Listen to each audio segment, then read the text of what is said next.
Imagine spending 20 years building a fortune. Your income rises. Your investments grow. Your business becomes successful. You finally reach the point where money is no longer your biggest problem. And then the economy changes. Markets fall. Businesses slow down. Property values become uncertain. Interest rates rise. Your income drops. And suddenly, the question isn't, how do I make more money? It's, how much of what I've built can I actually keep? This is one of the biggest differences between building wealth and preserving it. Because wealthy people don't only think about making money. They think about surviving bad environments without destroying everything they built during good ones. And in this video, we're going to break down the system behind that mindset. Not a secret billionaire formula. Not a get-rich-quick strategy. But the principles wealthy households, investors and business owners commonly use to manage financial risk. And the final principle may be the most important of all. Here's the paradox. When people are trying to become wealthy, they usually focus on one question. How can I make more money? And that's understandable. Higher income can create more opportunities.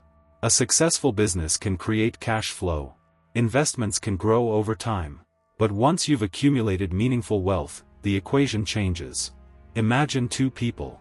Person A earns $250,000 a year but has almost everything tied to one business and maintains very little liquidity. Person B earns $150,000 but has multiple sources of income, reasonable cash reserves, diversified investments and manageable debt. If the economy suddenly weakens, Person A may actually be in the more vulnerable position. That's because income and financial resilience are not the same thing.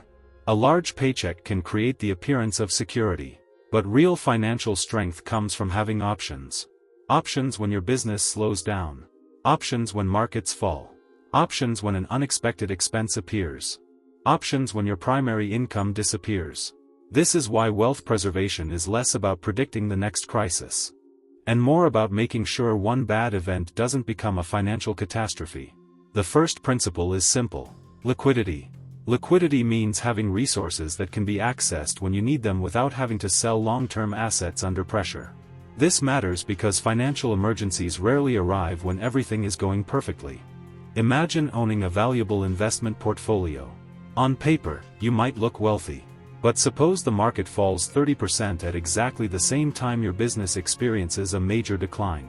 If you desperately need cash, you may be forced to sell investments while prices are depressed. The problem wasn't necessarily the investment. The problem was the lack of flexibility. This is why financially sophisticated people often think about liquidity separately from long-term investing. Money serving different purposes may need different homes. Some money is for everyday expenses. Some may be reserved for emergencies. Some is invested for long-term growth. And some may remain available for opportunities. The exact amount depends on a person's circumstances, income stability, obligations and risk tolerance. But the underlying principle is powerful. Don't make every dollar responsible for the same job. Because when everything is invested, everything becomes vulnerable to the timing of your next emergency. The second principle is diversification. But diversification is often misunderstood. People hear the word and immediately think about owning 20 different stocks. That's only one form of diversification. Real financial diversification can happen across different types of assets, businesses, income sources and economic exposures. Think about someone whose entire financial life depends on one company. They work there. Their retirement savings are heavily connected to that company's stock. Their bonuses depend on the company's performance. And perhaps they live in a location where the local economy also depends heavily on that industry. On paper, they may have a high income. But underneath the surface, they have concentration risk. One economic event can affect multiple parts of their financial life simultaneously. Now compare that with someone whose financial position is spread across different areas. They might have employment income, long-term investments, a business interest, cash reserves, property exposure, or other assets appropriate to their circumstances. That doesn't eliminate risk. Nothing does. But it can prevent one failure from becoming a total financial collapse. The goal isn't to own everything. The goal is to avoid having everything depend on one thing. Now we get into an area that doesn't sound exciting, but can be extremely important. Asset protection. The basic idea is simple. Different risks should not necessarily be allowed to threaten everything you own.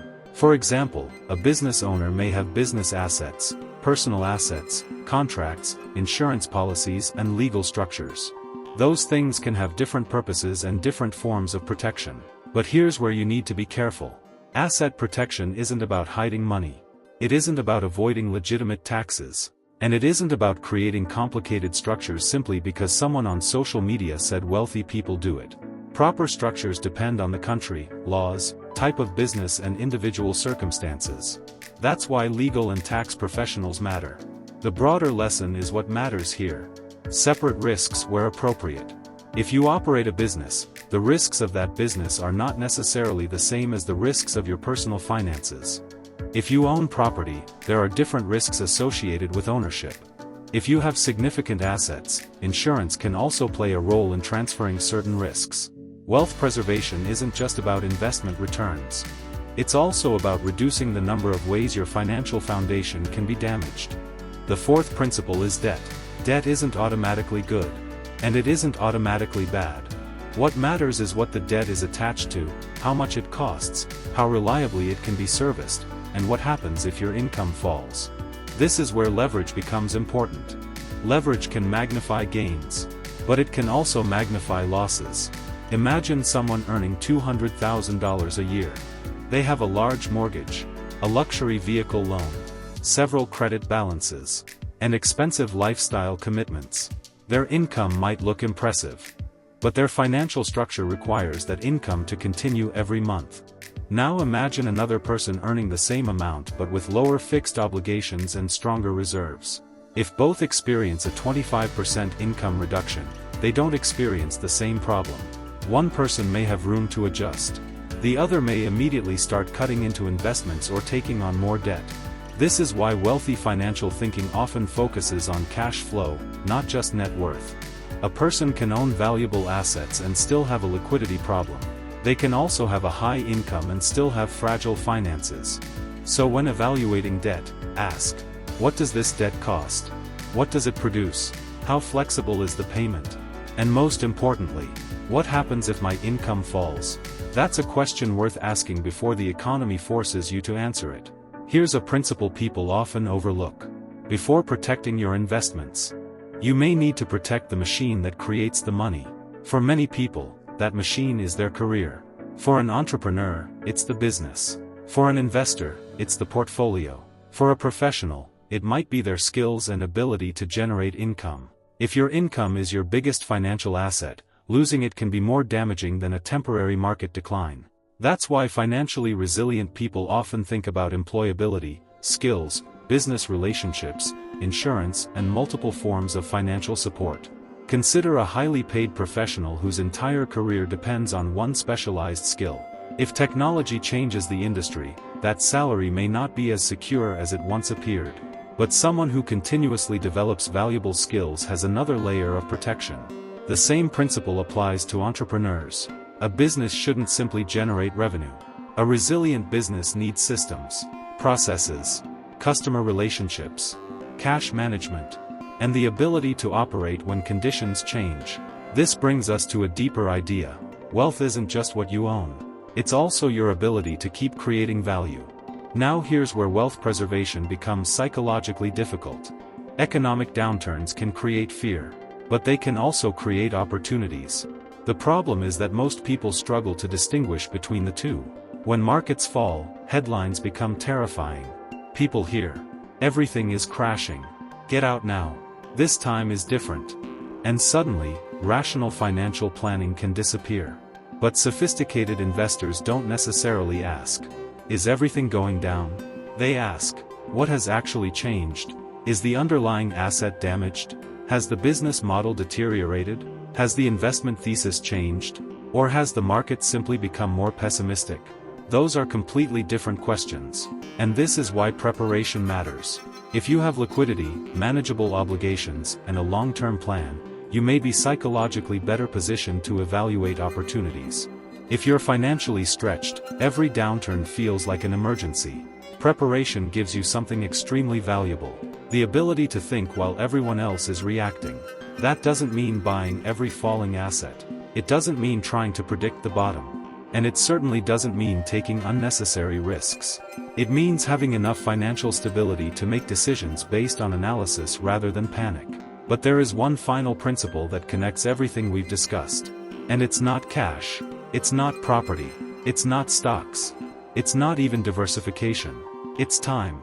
Wealthy people often have something financially stressed people don't have enough of. Time to make decisions. If you lose your job and have no savings, you may need another job immediately. If your business experiences a downturn and you have huge fixed obligations, you may be forced into desperate decisions.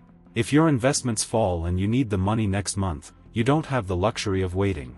But if you have liquidity, manageable debt, diversified assets and multiple sources of financial strength, you can sometimes afford to wait. And waiting can completely change the quality of a financial decision. This is why the real objective isn't simply to maximize returns.